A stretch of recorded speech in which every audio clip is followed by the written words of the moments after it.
Daniel distribue des colis de la banque alimentaire ce jeudi, comme toutes les semaines, depuis 23 ans. Pourtant, c'est l'une des dernières fois que la bénévole de l'association Saint-Vincent-de-Paul assure cette mission. À Morlaix, ce jeudi 29 marquera la fin des distributions de colis par l'association. Ce sont des gens qu'on a quand même suivis pendant, certains pendant des années, mais il y a une suite.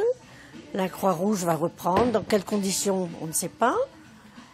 Mais espérons qu'on les reverra. La Croix-Rouge sera dans les locaux à partir du 15 novembre.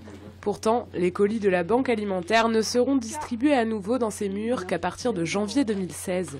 En cause, des travaux prévus pour isoler le bâtiment qui appartient au CCAS. Les bénéficiaires de l'aide alimentaire se tourneront donc probablement vers les autres associations de la région. Certains d'ailleurs ne viennent ici qu'une fois de temps en temps.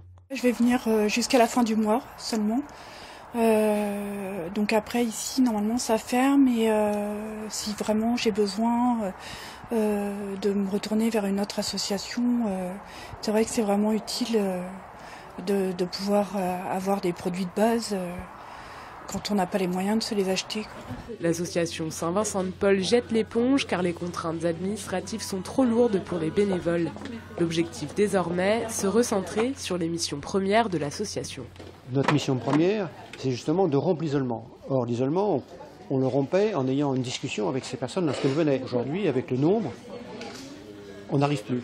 Parce que ça devient une espèce de débit, une espèce de supermarché dans lequel on fait de la comptabilité et c'est tout. Et c'est ça, c'est pas notre rôle. Un contrat entre la ville de Morlaix, propriétaire des locaux, et la Croix-Rouge est en cours de signature. La distribution de nourriture cessera sur ce site pendant les 2 prochains mois, mais pas d'inquiétude, les autres associations sont prévenues depuis déjà 1 an et ont pu anticiper.